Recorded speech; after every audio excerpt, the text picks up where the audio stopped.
Mazmur pasal 1 itu di atas ada Mazmur jilid 1. Rupanya Mazmur ini berjilid-jilid. Makanya kita pelajari di sini pas Mazmur jilid 1 itu Mazmur 1 sampai 41. Sudah ya, kita baca. Berbahagialah orang yang tidak berjalan menurut nasihat orang fasik, yang tidak berdiri di jalan orang berdosa, dan yang tidak duduk dalam kumpulan pencemooh. Tetapi yang kesukaannya ialah Taurat Tuhan, dan yang merenungkan Taurat itu siang dan malam. Ia seperti pohon yang ditanam di tepi aliran air, yang menghasilkan buahnya pada musimnya, dan yang tidak layu daunnya. Apa saja yang diperbuatnya berhasil. Bukan demikian orang fasik. Mereka seperti sekam yang ditiupkan angin. Sebab itu orang fasik tidak akan tahan dalam penghakiman. Begitu pula orang berdosa dalam perkumpulan orang benar. Sebab Tuhan mengenal jalan orang benar, tetapi jalan orang fasik menuju kebinasaan. Inilah Mazmur pertama yang kita baca. Yang pintar buat catatan, bisa Anda mencatatnya. Yang tidak pintar membuat catatan, nanti saya kirimkan MP3-nya kalau mau. Jadi dalam Mazmur ini, yang kita baca ini, judulnya Berbahagialah Orang. Jadi rupanya kitab Mazmur salah satu temanya supaya kita bisa mencapai kebahagiaan hidup. Ya, baru bagian Mazmur ini bisa kita baca ayat 1, ayat 2, dan ayat 3. Itu satu golongan manusia. Itu golongan manusia yang kesukaannya ialah merenungkan Taurat Tuhan siang dan malam. Golongan yang kedua itulah ayat 4. Itulah dikatakan orang fasik. Jadi orang fasik yang dimasukkan di dalam Alkitab itu ayat 4, 5, dan 6. Dan bagaimana pula keadaannya? Jadi makanya Mazmur pasal 1 merupakan hampir isi seluruh kitab Mazmur. Isi kitab Mazmur salah satu yang di atas tadi itu berbahagialah. Dan yang kedua ialah orang fasik yang menuju kebinasaan. Sepertinya ada orang yang sudah diselamatkan dan ada orang yang belum diselamatkan. Ya, kita ulangi sekali lagi karena ini prinsip yang besar kali di dalam kitab Mazmur. Ya, jadi kalau kita membaca kitab Mazmur ini, kurang lebih dua inilah garis besarnya. Orang yang merenungkan Taurat itu siang dan malam, dan orang fasik. Kalau kita sekarang kan ada dua manusia ya, ada laki-laki, ada perempuan. Jadi si pemazmur membagi dua golongan manusia.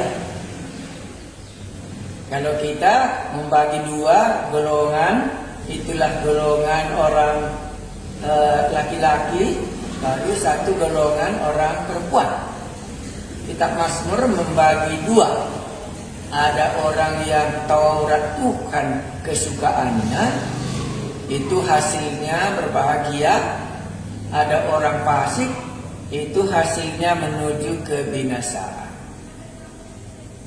Nanti di dalam kitab Mazmur ini yang senantiasa kita jumpai. Bagaimanakah keadaan orang yang kesukaannya merenungkan Taurat siang dan malam, nanti diuraikannya. Dan bagaimanakah keadaan orang fasik menuju kebinasaan, itulah juga diuraikannya. Ya, jadi sekaligus kita maunya bisa membaca kitab Mazmur dan mencoba menafsirkannya. Ya, jadi kitab Mazmur seolah-olah ayat 1, 2, dan 3 ini sama dengan Kejadian pasal 1 sampai pasal 2. Mereka belum dilanda oleh dosa. Makanya hidup Adam dan Hawa itu berbahagia. Mulai dari pasal 1 Kejadian sampai pasal 2. Bagaimana mereka di Taman Eden dipelihara oleh Allah semua. Baik makanan maupun minuman, termasuk kuasa, diberikan Allah kepada mereka. Tapi mulai ayat 4, itu mulai dari Kejadian pasal 3. Iya, sampai kitab Wahyu pasal 20. Karena nanti pasal 21 dan pasal 22 itu sudahlah langit yang baru dan bumi yang baru. Jadi semuanya di dalamnya adalah gambaran orang fasik. Jadi bisa juga kita kalau membaca Alkitab secara umum, ya, kalau kita baca mulai dari kitab Kejadian, maka kita jumpalah orang-orang fasik di dalamnya. Itulah yang paling menonjol di dalam Alkitab waktu kita membaca mulai dari Kejadian pasal 3. Hampir seluruhnya kita jumpa orang fasik. Katakan sajalah Adam, ya. Ya, katakan sajalah Kain, ya. Katakan sajalah Nimrod, ya. Nah, katakan sajalah dan seterusnya. Muncullah nanti ada orang benar, itulah Nabi Nuh dan seterusnya. Tapi dia senantiasa ada dalam dua golongan. Umpamanya di Perjanjian Baru ada anak yang hilang. Iya, dan di dalam Perjanjian Baru kita jumpa ada orang kaya dan orang miskin. Si Lazarus itu dan orang kaya itu merupakan dua golongan. Sama dengan semua orang sudah berdosa dan upah dosa adalah maut. Tetapi di belakangnya, tetapi kasih karunia adalah hidup yang kekal di dalam Tuhan Yesus. Tetapi hampir semua Perjanjian Lama dosanya duluan disebut. Semua orang telah berbuat dosa. Tetapi kasih karunia Allah di dalam Yesus Kristus adalah hidup yang kekal. Nah, tetapi Mazmur bukan demikian. Si pemazmur, berbahagialah orang.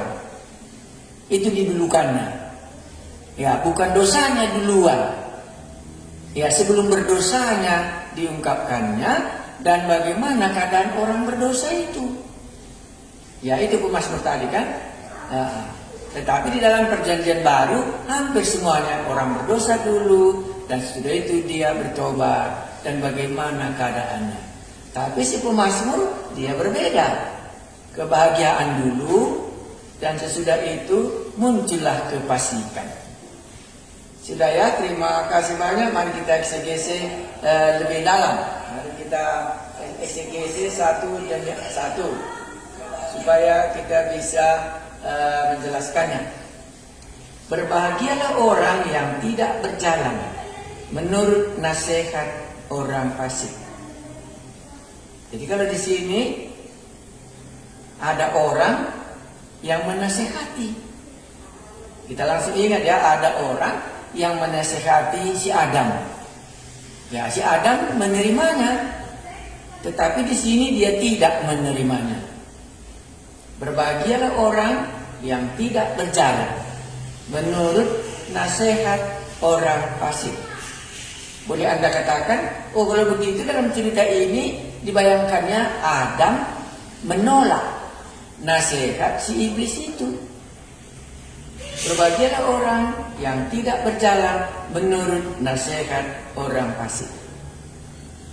Jadi rupanya kita hidup di bumi, pasti kita menerima nasihat. Siapa yang memberikan nasihat kepada kita, dan itulah menentukan hidup kita dalam cerita ini. Berbahagialah orang yang tidak berjalan menurut nasihat orang fasik. Ya, apa orang fasik? Itu ayat 4, 5, dan 6. Ya, jadi kita hidup di bumi ini langsung dibayangkan tidak ada orang yang tidak menerima nasihat. Makanya gambaran tadi si Adam dan si Hawa itu menerima nasihat dari si ular itu dan didengarkannya. Tapi dalam cerita ini tidak mendengarkan nasihat orang fasik, barulah ada kebahagiaan hidup. Berikutnya, yang tidak berjalan di jalan orang berdosa. Satu tadi kita mendengarkan nasihat, kedua kita berjalan. Karena di dalam Alkitab tidak ada manusia yang tidak berjalan. Ya, bisa Anda berjalan entah ke pajak. Ya, dan di dalam perjalanan itu Anda berdiri di jalan orang berdosa. Artinya apa? Bersama-sama dengan orang berdosa itu dia berkumpul. Ya, karena itu jalannya, itu diikutinya. Nah, yang tidak berdiri di jalan orang berdosa. Ya, dan yang tidak duduk dalam kumpulan pencemooh. Ya, jadi di sini ada kumpulan pencemooh di jalan orang berdosa, tidak berjalan, menurut nasihat orang fasik.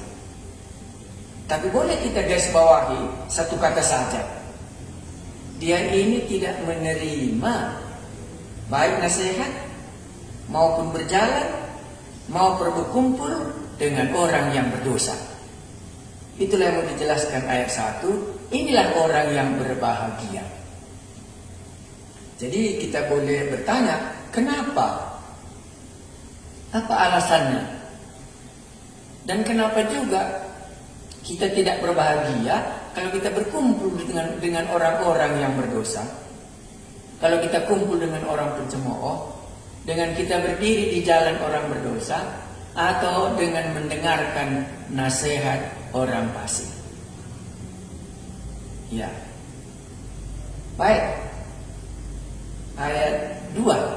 Ini kebalikannya. Tetapi, jadi kata tetapi ini kata yang berlawanan. Tetapi yang kesukaannya ialah Taurat Tuhan. Ya, jadi kesukaannya itu Taurat Tuhan. Ya. Apalagi, dan yang merenungkan Taurat itu siang dan malam. Sekarang sudah bisa kita lihat ya. Orang yang kesukaannya Taurat itu merenungkannya siang dan malam, maka itulah yang mempengaruhi hidupnya. Ya, jadi apa yang kita renungkan, apa yang merupakan kesukaan kita siang dan malam, kalau dalam ayat 2 ini, inilah yang mengisi hidup kita. Jadi orang yang diisi oleh Taurat Tuhan dan orang yang merenungkan Taurat itu siang dan malam, kembali lagi, berbahagialah orang itu. Kalau ditanya kenapa? Karena pasti Taurat merenungkannya siang dan malam. Ini kan perkataan yang dari Maha Kuasa, yang menciptakan tubuh, roh, dan jiwa kita, yang mengasihi kita. Kalau pikirannya itu mengisi hidup kita, maka kita hidup dalam berbahagia. Tetapi kalau nasihat orang fasik, kumpul di tengah orang-orang pencemooh, berjalan di tengah jalan orang berdosa, maka itu juga lah nanti yang akan mempengaruhi hidup kita, membuat kita tidak berbahagia. Muncullah ketakutan, muncullah kita pun nanti bisa menjadi pencemooh. Kita juga bisa menjadi orang yang berdosa.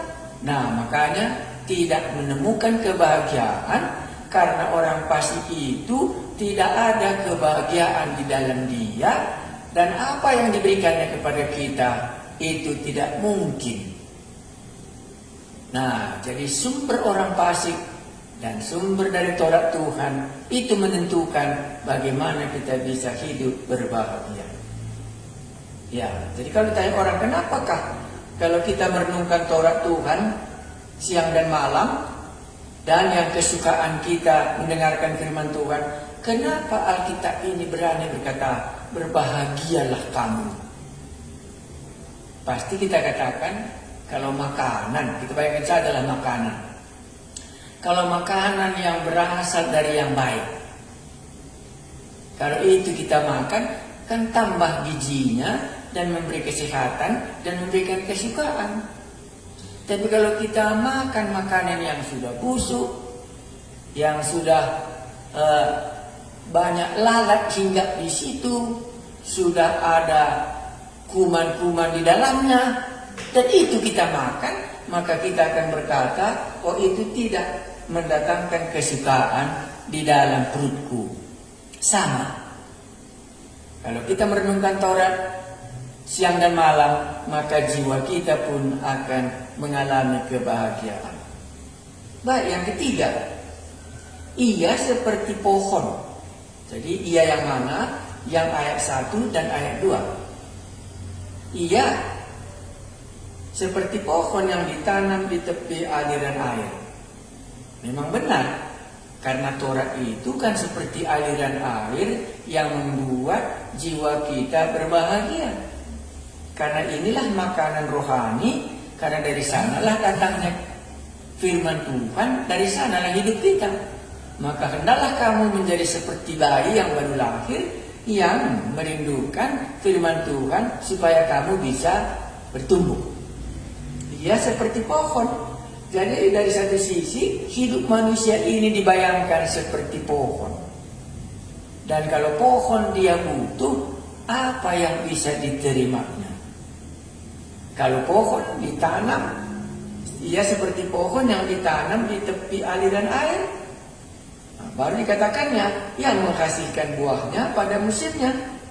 Dan yang tidak layu daunnya, apa saja yang diperbuatnya berhasil. Kenapa? Karena dia tidak kekurangan air. Apa yang dibutuhkannya untuk bisa menghasilkan buah, supaya dia tidak layu dan akhirnya dia bisa berbuah. Itu adalah air. Makanya kalau musim kemarau bisa kita lihat keringlah daun-daunan kalau dia tidak di pinggir aliran sungai, karena tidak ada yang bisa memberikan hidupnya. Demikianlah jiwa manusia. Dia seperti air, dia seperti pohon yang ditanam di tepi aliran air yang menghasilkan buahnya. Ya, inilah golongan yang pertama. Baru masuk golongan yang kedua, seperti yang kita katakan tadi, gambaran Alkitab kita di dalam Alkitab ini ada yang jahat, ada yang baik. Tetapi si pemazmur memulai yang baik. Sekarang diuraikan yang jahat. Bukan demikian orang fasik. Mereka seperti sekam yang ditiupkan angin. Ya, karena masih ada di tanah karuni sekam, artinya lapungnya ya. Iya, padi yang tidak berisi. Dia ditiupkan oleh angin. Dan sekam terombang-ambinglah dia. Artinya tidak masuk dia ke dalam kumpulan yang berguna. Bukan demikian orang fasik. Mereka seperti sekam yang ditiupkan angin. Hilang dia dari kumpulan yang seharusnya dibawa tuannya ke rumah. Sebab itu orang fasik tidak akan tahan dalam penghakiman. Jadi satu, orang fasik ini nampaknya harusnya dihakimi. Itu jugalah membuat berbahagialah orang yang merenungkan Taurat tadi, karena dia tidak akan dihakimi. Ya, bukan demikian orang fasik. Mereka seperti sekam yang ditiupkan angin. Sebab orang fasik tidak akan tahan dalam penghakiman. Ya, karena orang bersalah tidak tahan dia waktu dihakimi, nanti kan kelihatan semua kekurangannya. Jadi dalam bagian ini orang fasik bagaimanapun nanti akan dihakimi. Kita jelas tahu ya, waktu Adam dan Hawa sesudah berbuat dosa, nggak tahan lagi dia di Taman Eden. Karena nanti datang waktunya Allah menghakimi dia. Nah, barulah berikutnya. Begitu pula lah orang berdosa dalam perkumpulan orang benar. Jadi seolah ada gambaran di dunia ini kumpul orang benar itu dan orang yang berdosa itu. Karena lalang dan gandum masih bersama-sama. Baru dikatakannya, begitu pula orang berdosa dalam perkumpulan orang benar. Iya, kalau di dalam perjanjian baru dikatakan apa? Orang yang waktu terang itu orang berdosa itu tidak mau datang kepada terang itu, katanya. Supaya apa yang dilakukannya tidak kelihatan. Orang yang tidak benar, tidak bersedia datang kepada terang. Supaya jangan kelihatan perbuatannya yang jahat itu. Demikianlah. Jadi kalau ada orang berdosa, tak tahan dia berkumpul dengan orang benar.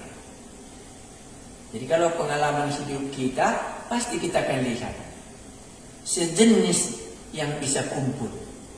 Jadi kalau orang pencemooh, kumpul orang pencemooh. Orang malas-malas, kumpul dengan orang-orang malas-malas. Orang yang rajin, kumpul dengan orang yang rajin.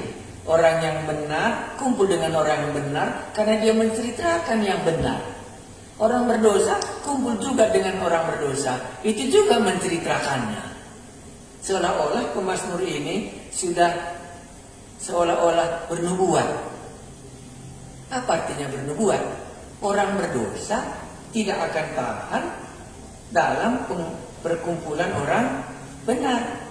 Itu halnya tidak bisa masuk nanti dia ke sorga, karena di sorga pun nanti nggak tahan dia. Nah, makanya ke gereja umpamanya, seringkali orang katakan, aku nggak usah ke gereja lah, karena masih banyak dosaku. Alasannya nggak bersedia dia berkumpul dengan orang-orang benar itu. Iya, makanya dikatakannya seperti ini tadi. Begitu pula orang berdosa dalam perkumpulan orang benar, tidak tahan mereka kumpul bersama-sama. Seolah-olah sudah dinubuatkan, di surga itu orang benar, di neraka itu orang berdosa. Karena kalau dimasukkan pun dia ke surga, nggak tahan dia. Karena orang semua di dalamnya orang yang benar. Tapi kalau dia masuk ke neraka, karena semua orang berdosa di dalamnya, bisa dia tahan. Nah, ini seperti sudah merupakan ajaran yang sudah diungkapkannya apa yang akan terjadi pada akhir zaman. Ayat 6. Sebab Tuhan mengenal jalan orang benar. Ini disisipkannya kata Tuhan yang pertama. Kita Mazmur memunculkan nama Tuhan yang pertama, itu Yahweh ya. Sebab Tuhan mengenal jalan orang benar. Ya, itu salah satu. Memang Tuhan itu mengetahui jalannya kita satu persatu. Tetapi jalan orang fasik menuju kebinasaan. Dua-dua Tuhan tahu ini. Jadi kalau orang fasik itu tahu menuju kepada kebinasaan. Sebab Tuhan mengenal jalan orang benar, tetapi jalan orang fasik menuju kebinasaan. Tetap dua. Seolah-olah ayat 6 inilah kesimpulan dari ayat 1 sampai 5. Tuhan mengenal jalan orang benar, tetapi jalan orang fasik menuju kebinasaan. Kalau ini kita akhiri dalam eksegesi kita ini, apa yang kita buat kesimpulannya? Kesimpulannya ada dua jalan. Itulah perjanjian baru ya.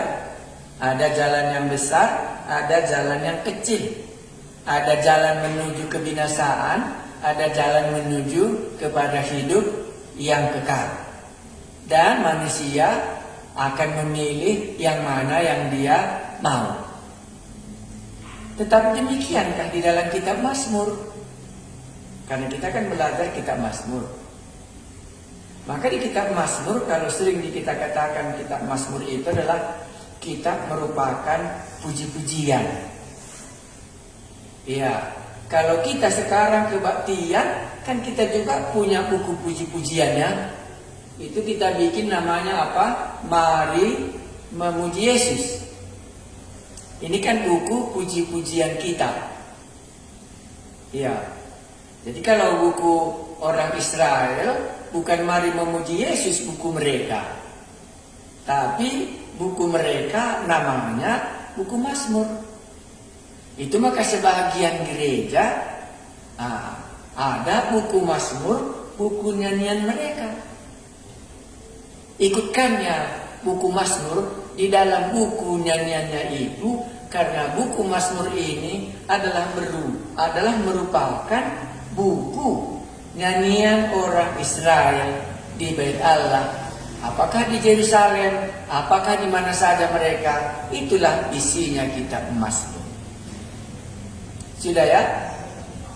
Baru di dalam isi nyanyian orang ini, ya, di dalam buku nyanyian orang ini ada isinya.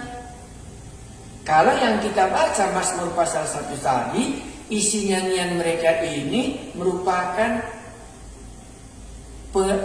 pengajaran. Iya, pengajaran apa? Pengajaran orang fasik dan pengajaran orang benar. Karena melalui nyanyian itu bisa kita belajar. Iya, umpamanya kalau kita menyanyikan satu nyanyian di dalam buku kita ini, umpamanya dosa dapat dihapus hanya oleh darah Yesus. Itu kan diajarkan sama kita dalam nyanyian itu, dosa hanya dapat dihapus oleh darah Tuhan Yesus. Sama halnya dengan kitab Mazmur tadi. Umpamanya lagi ada nyanyian Bapa di surga terpuji namamu. Ini kan Bapa di surga, Anak Allah, Roh Kudus. Jadi kita diajarkan dalam buku nyanyian itu ada 3 hal. Ada Bapa, ada Anak, dan ada juga Roh Kudus. Diajarkan juga kita dalam bentuk doktrin. Nah, jadi kitab Mazmur ini merupakan nyanyian, dan di dalam nyanyian Mazmur ini ada isinya dalam pengajaran. Nah, itulah makanya tadi jilid 1, Mazmur 1 sampai 41 itu kemungkinannya semua pengajarannya dalam bentuk pengajaran. Bapa di surga terpuji namamu. Ini kan mengajarkan bahwa Bapa kita di surga itu dipujilah namamu. Baru kalau kita menyanyikan anak Allah Yesus namanya, itulah Allah anak. Barulah Roh Kudus, itu mengenai Roh Kudus yang tinggal di dalam hati. Tapi itu dalam bentuk nyanyian, bukan di dalam bentuk Alkitab. Tapi itu merupakan pengajaran. Jadi Mazmur ini sama. Dia menyanyikan, tapi isi nyanyiannya itu dalam bentuk pengajaran. Pengajaran apa? Ya, kalau dosa dapat dihapus hanya oleh darah Yesus, itu pengajaran apa di dalamnya? Pengajaran tentang dosa hanya dapat dihapus oleh darah Tuhan Yesus. Kujangikam dematekam. Ini merupakan pengajaran pertanyaan. Iya. Dan demikianlah di dalam kitab Mazmur ini. Jadi kitab Mazmurnya tadi, kalau jilid 1 tadi, pasal 1 sampai pasal 41, pasti itu merupakan satu pengajaran yang akan dialami oleh semua manusia. Sama dengan kita ya.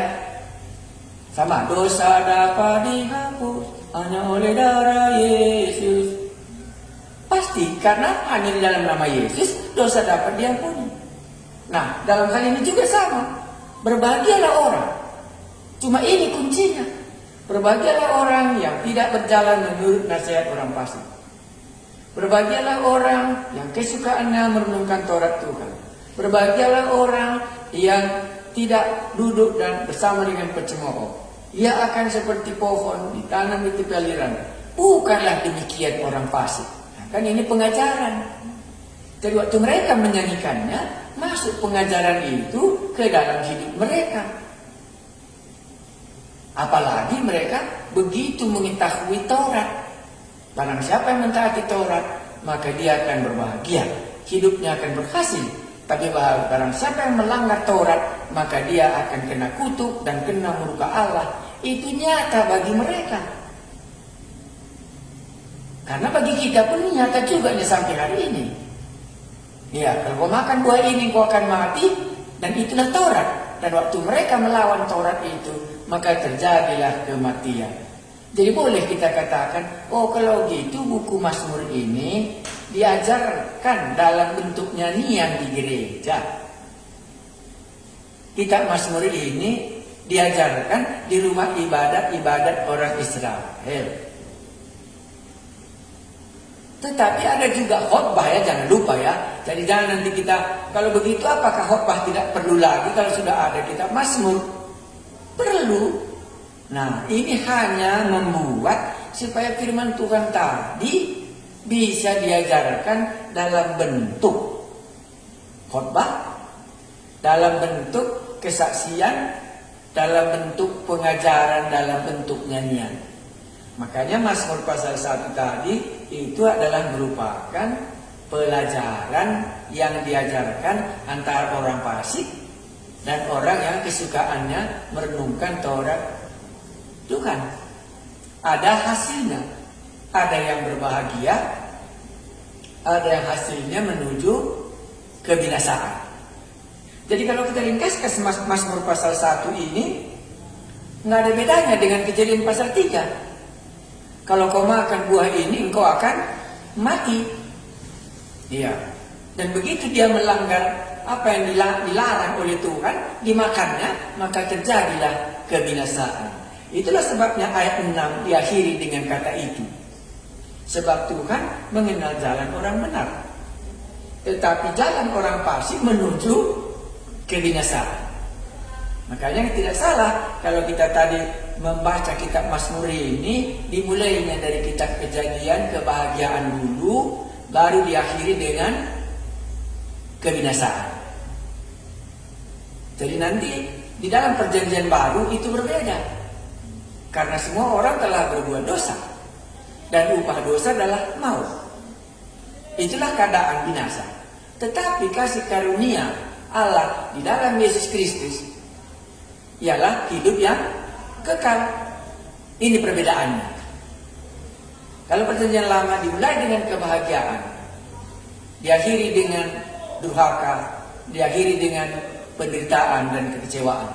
Saat di dalam perjanjian baru, dia dimulai dengan kejahatan, dimulai dengan penderitaan, dan diakhiri dengan kebahagiaan. Bisa Anda lihat waktu Lukas pasal 15, waktu dia sudah kembali dari kebinasaannya, kembali dia ke rumah bapaknya. Bertobatlah dan sadarlah, supaya Tuhan mendatangkan waktu kelegaan bagimu. Itulah ajaran di dalam perjanjian baru. Tetapi di dalam perjanjian lama, seringkali mereka masih ingat nostalgianya yang baik. Tetapi waktu mereka berdosa, maka terjadilah kebinasaan. Inilah nyanyian pengajaran. Supaya mereka tidak mengulangi lagi pengalaman yang sudah lalu. Supaya mereka berbahagia. Berbahagialah orang yang tidak berjalan menurut nasihat orang fasik. Anda akan menerima nasihat dari mana saja pun, apakah dari teman, apakah dari HP, ataukah dari buku-buku, Anda akan menerima nasihat. Dan Anda akan berdiri di jalan orang berdosa. Dan Anda akan duduk dengan kumpulan pencemooh. Kumpul. dengan orang-orang yang mengucapkan kata-kata yang tidak enak. Tetapi kesukaannya ialah Taurat, dan yang merenungkan Taurat itu siang dan malam, itulah mengisi pikirannya. Ia seperti pohon yang ditanam di tepi aliran air, yang menghasilkan buahnya pada musimnya, dan yang tidak layu daunnya. Apa saja yang dibuatnya akan berhasil. Ini janji. Ya, ini kembali dia kepada perjanjian baru. Janji yang baik akan datang. Pergilah, jadikan lagi semua bangsa menjadi muridku, dan ketahuilah bahwa aku akan menyertai kamu. Inilah nyanyian pengajaran. Ya, tetapi di bawah juga nyanyian pengajaran itu dari segi negatif. Demikianlah, bukan demikian orang fasik, mereka seperti sekam. Sebab orang fasik tidak tahan dalam penghakiman, orang fasik akan dihakimi. Dan begitu juga orang berdosa tidak tahan dalam kumpulan orang benar. Demikian juga sebab Tuhan mengenal jalan orang benar, tetapi jalan orang fasik menuju kebinasaan. Ayat 6 ini kembali diungkapkan. Allah yang maha tahu. Maka kembali lagi sesudah Adam berbuat dosa, Tuhan itu tahu bahwa jalannya sudah salah dan dia mendatanginya. Akhirnya ujungnya, usirlah dia dari Taman Eden menuju jalan kebinasaan. Kalau kau makan buah ini, engkau akan mati. Nah, sekarang saya ringkaskan supaya kalau Anda membaca Mazmur, Anda bisa dapat mengertinya. Karena tujuan kita kan supaya kita bisa mengenal Alkitab. Kitab Mazmur tadi, kalau kita bandingkan kedudukannya dengan sekarang, itu merupakan buku nyanyian di tengah-tengah gereja. Itu aja dulu kita tahu. Apa isinya buku nyanyian di dalam kitab Mazmur itu? Salah satu ialah merupakan pengajaran. Ya, apa yang diajarkannya dalam pasal 1 yang kita baca tadi? Pengajarannya dalam pasal 1 tadi ialah dia mengajarkan supaya orang berbahagia. Inilah yang harus dilakukan. Dan orang yang tidak melakukan ini, maka hasilnya juga adalah menuju kepada kebinasaan. Jadi kalau kita menyanyikan itu, kalau kita tidak melakukannya, maka tahulah akhirnya akan menuju kebinasaan. Jadi kita Mazmur, salah satu yang paling utama adalah isinya adalah buku puji-pujian. Jadi dalam puji-pujian itu banyak isinya. Salah satu isinya yang kita baru baca tadi adalah merupakan pengajaran bagi mereka yang mendengarkannya supaya dia bisa memilih. Kalau pengajaran kan artinya bisa kita pilih, bisa kita taati, bisa kita tidak taati, dan akan menimba hasilnya masing-masing. Ya, makanya bukunya jilid 1 ada di atas ya, jilid 1 Mazmur 1 sampai 41 ini pasti semuanya buku puji-pujian yang isinya berupa pengajaran. Dan barang siapa yang melakukan pengajarannya akan berbahagia. Dan barang siapa yang tidak melakukannya akan mendapatkan celaka. Itulah isinya di sini. Makanya sama kali dengan Kejadian pasal 1 sampai pasal 3. Baik. Kita coba baca ada lagi di sini kitab Mazmur yang kita baca tadi, itu Mazmur pasal 3 umpamanya. Kita bisa lihat. Mazmur pasal 3 itu nyanyian pagi dalam menghadapi musuh. Ya, jadi kita juga kan sering menyanyi kalau ada kesusahannya. Iya. Hanya dekat Allah saja aku tenang. Umpamanya kan dalam keadaan susah kita. Ini juga dalam keadaan susah. Itulah munculnya nyanyian. Jadi hampir dalam buku Mazmur ini ada backgroundnya. Ada backgroundnya setiap Mazmur. Nah, jadi kalau Mazmur pasal 3 ini mari kita baca sangat sederhana. Kita lihat.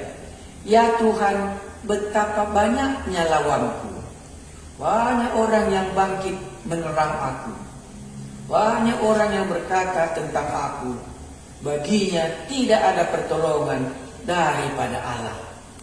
Tetapi Engkau Tuhan adalah perisai yang melindungi aku. Engkaulah kemuliaanku dan yang mengangkat kepalaku. Dengan nyaring aku berseru kepada Tuhan, dan Ia menjawab aku dari gunungnya yang kudus. Aku membaringkan diri lalu tidur. Aku bangun sebab Tuhan menopang aku. Aku tidak takut kepada puluhan ribu orang yang siap mengepung aku. Bangkitlah Tuhan, tolonglah aku. Ya Allahku, ya Engkau telah mengumpulkan ya Engkau telah memukul rahang semua musuhku dan mematahkan gigi orang-orang fasik. Dari Tuhan datang pertolongan, berkat-Mu atas umat-Mu. Ya, kembali lagi pengajaran. Makanya dalam penyusunan Mazmur 1 sampai 41 ini, dia susun merupakan ada pengajaran di dalamnya. Jadi kalau dalam buku nyanyian kita sebenarnya bisa juga kita susun, oh ini lagu mengenai hari Natal, ya. Oh ini lagu mengenai tentang Yesus di kayu salib, ya. Oh ini cerita tentang Yesus sudah bangkit dari antara orang mati. Nah di sini si pemazmur tadi, ya Tuhan betapa banyaknya lawanku. Banyak orang yang bangkit menyerang aku. Banyak orang yang berkata tentang aku. Baginya tidak ada pertolongan daripada Allah. Tetapi Engkau kan merupakan pengajaran.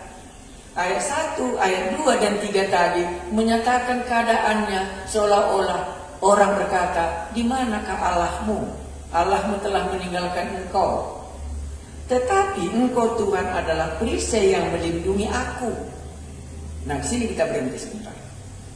Kenapa dia berkata kali melindungi aku? Baru Engkaulah kemuliaanku dan yang mengangkat kepalaku. Dengan nyaring aku berseru kepada Tuhan. Apalagi aku berseru kepada Tuhan. Lalu aku baca lagi, aku membaringkan diri lalu tertidur. Aku bangun sebab Tuhan menolong aku. Aku tidak takut kepada puluhan ribu orang yang siap mengepung aku. Kenapa banyak kali kata aku? Jawabnya, karena ini merupakan pengalaman. Pengalaman orang ini dengan Tuhan diungkapkannya dalam pengajaran. Seperti kita sekarang ini, kesaksian. Makanya kalau kita kebaktian berikan kesaksian, itu memang salah satu sepertinya Mazmur di dalam kitab Alkitab kita. Bagaimana Allah menolong aku. Maka kalau gitu Mazmur ini seringkali sifatnya pribadi. Aku. Ya, memang puji-pujian yang paling benar adalah kalau seseorang menyanyikannya dari hatinya sendiri. Antara aku dan Allahku. Itu yang kita baca dalam bagian ini. Bangkitlah Tuhan, tolonglah aku. Ayat 8. Ya Allahku, ya Engkau telah memukul rahang semua musuhku dan mematahkan gigi orang-orang fasik. Dari Tuhan datang pertolongan, berkat-Mu atas umat-Mu. Nah, jadi yang di atas tadi paling banyak menunjukkan aku. Sesudah dia mengalami secara pribadi, baru dilihatnya memang berkat Tuhan itu bukan untuk aku saja, tetapi untuk orang juga. Ya, seperti tahu kita tetesan air ya. Maka pada satu kali, tetesan air itu menjadi satu ember. Tapi satu-satu dia tak. Satu-satu dia bukan langsung satu ember. Nah, jadi pengalaman tadi juga demikian. Pengalaman secara pribadi, baru pribadi punya pengalaman, baru digabung. Itulah ayat 9. Dari Tuhan datang pertolongan, berkat-Mu atas umatmu. Maka berkat satu pribadi, pengalaman satu pribadi, dan waktu kita berkumpul kebaktian, maka berkat secara pribadi tadi sudah bisa menjadi berkat bagi kita semuanya. Karena yang kumpul ini adalah orang-orang yang sudah diberkati secara pribadi, dan waktu kita kumpul bisa kita katakan, dari Tuhan datang pertolongan berkat-Mu atas umat-Mu ini. Iya, itu yang kita lihat dalam Mazmur pasal 3 tadi, dalam bentuk pengalaman pribadinya dengan Tuhan. Maka nyanyian di dalam Alkitab, maka nyanyian kita yang kita sering kali nyanyikan itu merupakan nyanyian pengalaman. Bagaimana dia dengan Allah. Umpamanya kalau Anda mungkin sudah tahu nyanyian Amazing Grace, ya, sangat besar anugerahmu. Itu kan pengalaman seorang pribadi. Bagaimana dia dalam bahaya maut dan sadar dia begitu jahat, tetapi karena anugerah Allah dia tidak tenggelam di tengah lautan. Sesudah dia selamat, dikarangnya lagu itu. Nah, di sini dikatakan di atas Mazmur Daud ketika ia lari dari Absalom anaknya. Kita tahu ya ceritanya, Absalom mau membunuh bapaknya Daud, ya. Nah, jadi waktu dia diselamatkan dari anaknya Absalom, inilah ditulisnya nyanyian ini, apa yang Allah sudah buat secara pribadi. Makanya dikatakannya, ya Tuhan, betapa banyaknya lawanku. Kenapa betapa banyak lawanku? Karena si isi rumahnya sudah menjadi lawannya anaknya sendiri. Banyak orang yang bangkit menyerang aku, karena Absalom mau membunuh Daud. Lalu banyak orang, saya baca, banyak orang yang berkata tentang aku, baginya tidak ada lagi pertolongan daripada Allah. Ya, karena dia harus meninggalkan istananya. Jadi orang sudah mencemooh, oh di mana Allahnya Daud itu? Oh, nggak ada lagi, Allah sudah meninggalkan dia. Baru ayatnya yang keempat, tetapi engkau Tuhan adalah perisai yang melindungi aku. Jadi waktu dia dikejar-kejar oleh Absalom itulah Tuhan melindungi dia, dan ini diungkapkannya. Dan sesudah dia kembali ke Yerusalem, nah ditulisnya lah Mazmur puji-pujiannya ini. Iya. Jadi ini masih merupakan apa?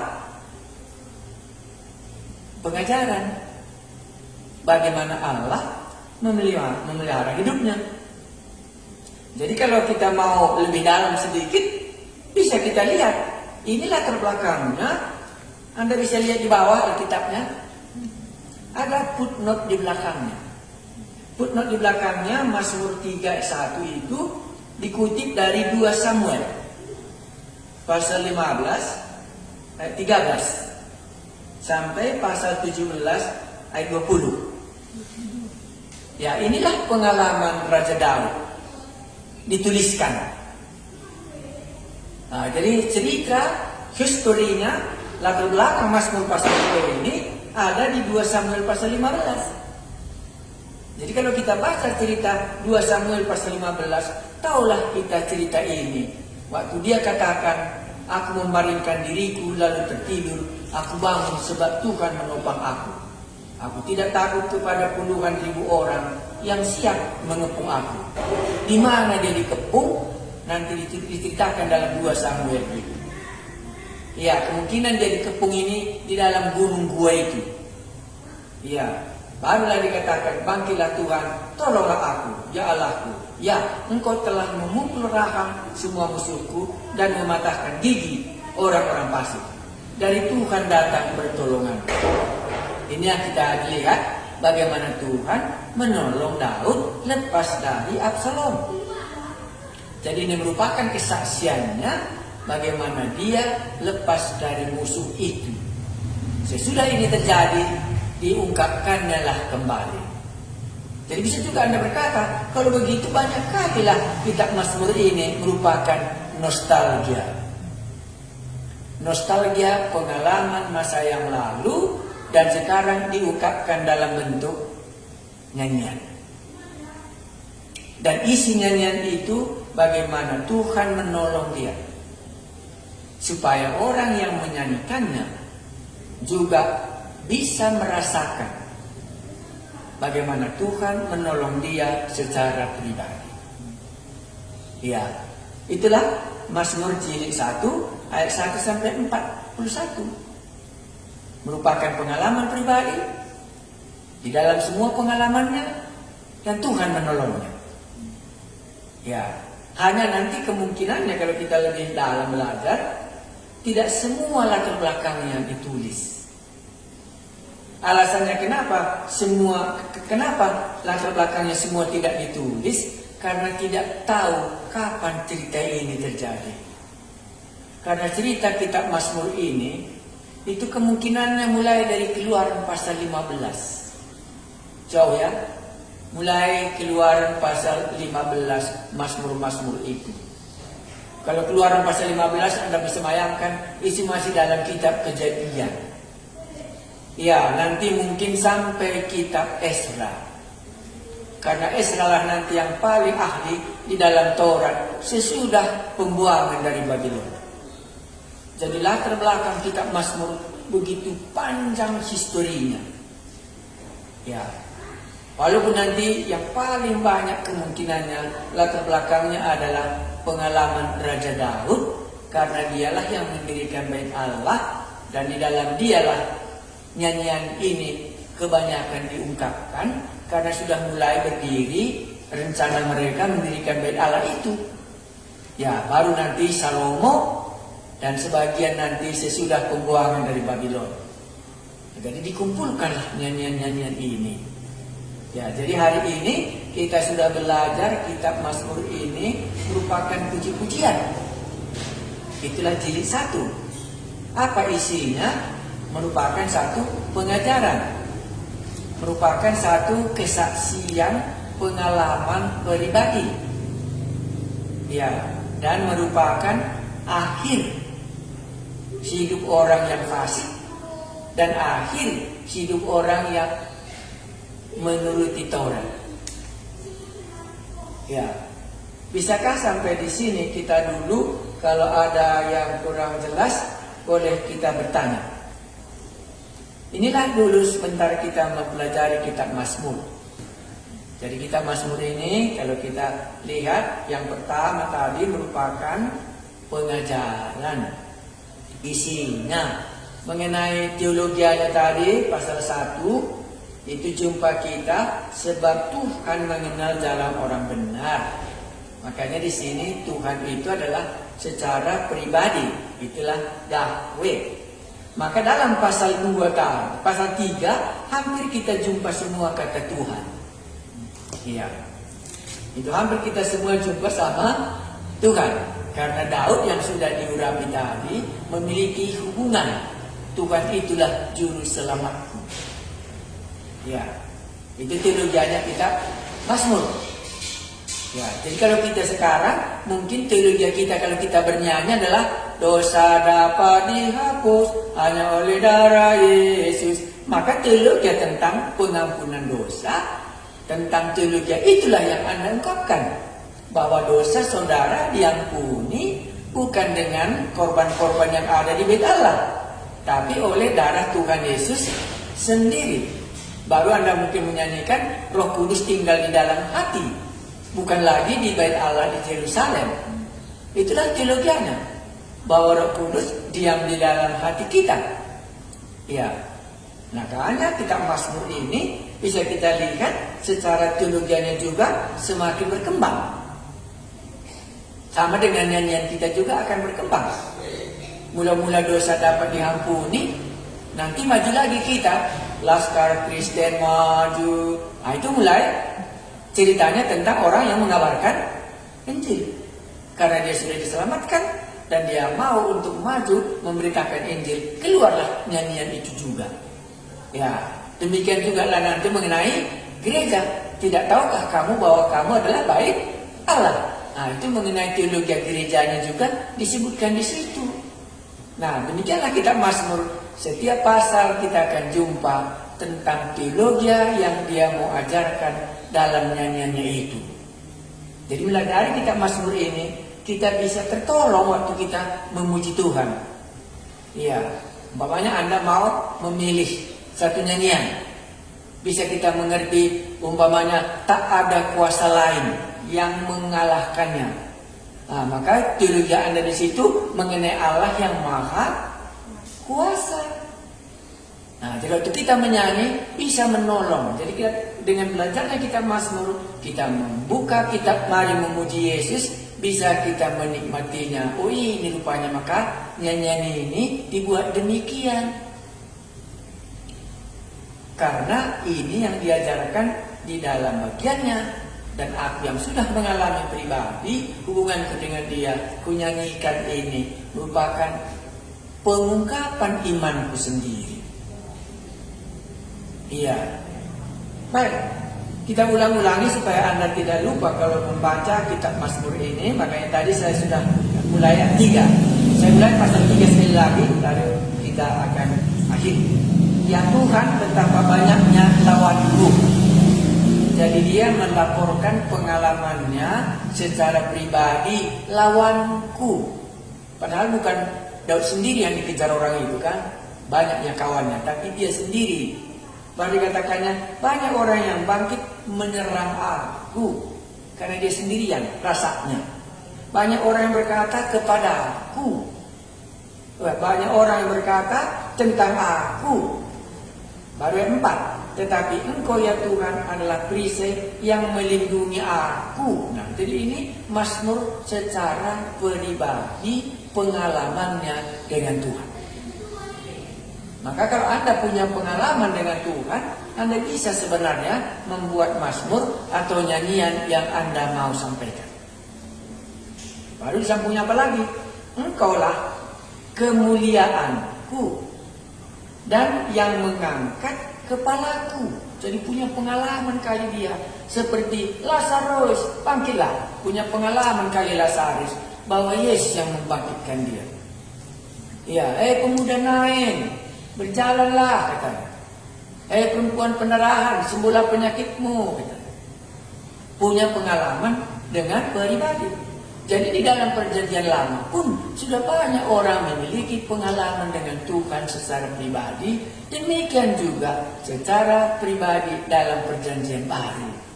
Maka nanti pun waktu Yesus datang kedua kali, kita masing-masing menerima panggilan nama kita masing-masing, karena Allah menciptakan kita satu pribadi demi satu pribadi. Dengan nyanyian aku berseru kepada Tuhan, dan ia menjawab aku. Dari gunungnya yang kudus aku membaringkan diri, lalu tertidur. Aku bangun sebab Tuhan menopang aku. Karena bisa dibayangkannya malam itu dia ditangkap oleh Absalom.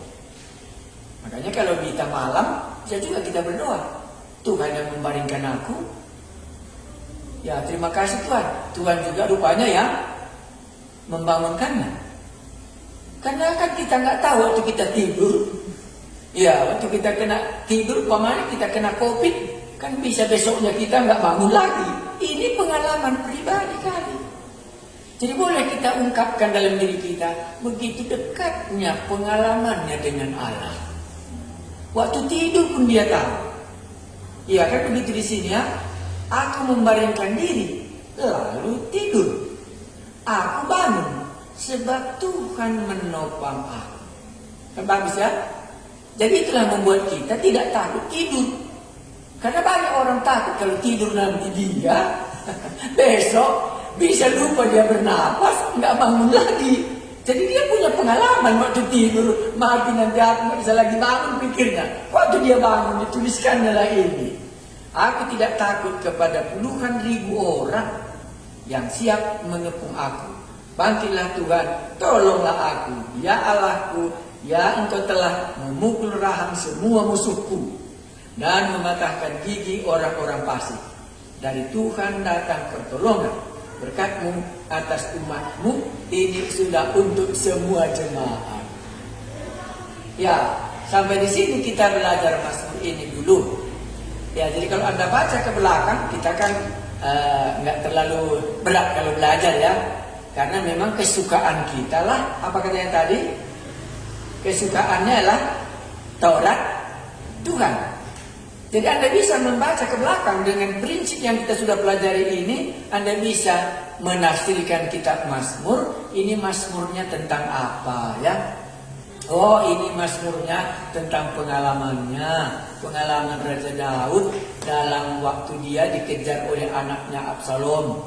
Oh, rupanya dia takut waktu mau tidur. Nampaknya Tuhan masih membangunkan aku. Nah, inilah kita baca ke belakang. Walaupun dikatakannya ini kan nyanyian pagi dalam menghadapi musuh. Jadi kemungkinannya ini dinyanyikan yang paling cocok kapan? Waktu kita bangun pagi.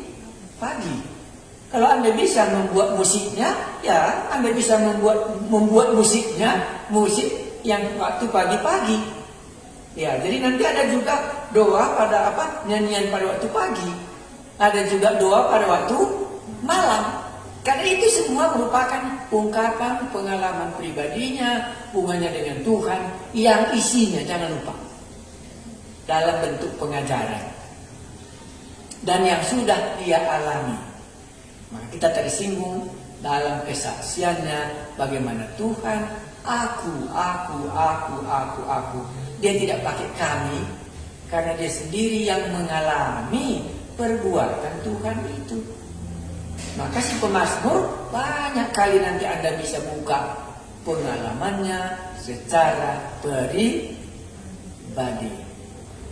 Bisa nanti ada kita jumpa kata kami, tapi paling lebih banyak nanti kita jumpa pengalamannya secara pribadi dengan Tuhan, diungkapkannya dalam nyanyian ini, supaya orang lain juga tahu bahwa itu sudah pernah dialaminya.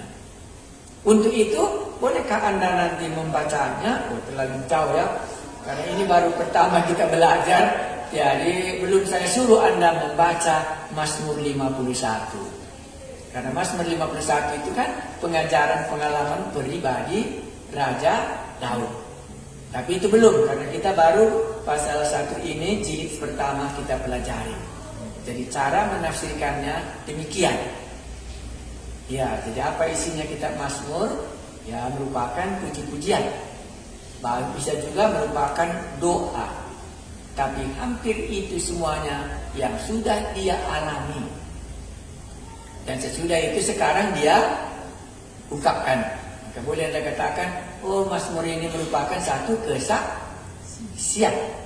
Ayat 1, pasal 1 tadi, kesaksiannya. Orang fasik menuju kebinasaan. Orang yang merenungkan Taurat itu, orang yang berbahagia. Dan itu sudah dialaminya dan dituliskannya supaya orang lain tahu. Sehingga orang yang membacanya dapat memilih mau berbahagiakah atau mau menuju kepada kebinasaan. Gambarannya gampang, seperti pohon yang ditanam di tepi sungai. Itulah orang-orang yang merenungkan Taurat itu siang dan malam. Baik, terima kasih banyak. Sampai di sini kelas kita. Hari apa kita belajar ya? Setiap hari ini. Ini hari apa? Senin. Ya, jadi kalau begitu kita jumpa lagi Senin depan. Kita lanjutkan jilid 1 ini dulu beberapa. Nanti kita lihat lagi jilid yang berikutnya ke belakang waktu kita membaca kitab Mazmur yang lain. Ya, mari kita berdoa. Kami mengucap syukur kalau kami membaca kitab Mazmur. Bagaimana Roh Kudus menuliskan kesaksian orang-orang yang terdahulu. Yang terdahulu duluan mengalami bagaimana dekatnya dia dengan Tuhan. Berani dia berkata, berbahagialah orang yang merenungkan Taurat itu siang dan malam, dan dia akan seperti pohon yang ditanam di tepi aliran sungai. Tetapi bukanlah demikian dengan orang fasik. Mereka akan berjalan menuju kepada kebinasaan. Kami telah mendengar pengajaran ini, supaya kami mendengarkannya dan kami memilih yang baik dan meninggalkan yang jahat, supaya kami mendapatkan kebahagiaan. Dan kami telah juga membaca bagaimana Raja Daud bisa meletakkan tidur malam, dan si pagi hari Tuhan masih membangunkannya. Dan di dalam ketakutan, Engkaulah pertolongannya, supaya kami hal yang sama bisa juga belajar daripadanya, bahwa Tuhanlah yang membangunkan kami waktu kami tertidur dan bangun kembali, karena Engkaulah Allah yang melindungi kami dari beribu-ribu musuh kami. Inilah pengajaran yang kami dengar dari kitab Mazmur waktu kami belajar pertama hari ini. Terima kasih Tuhan kami Yesus, kepadamu lah pujian kami. Amin.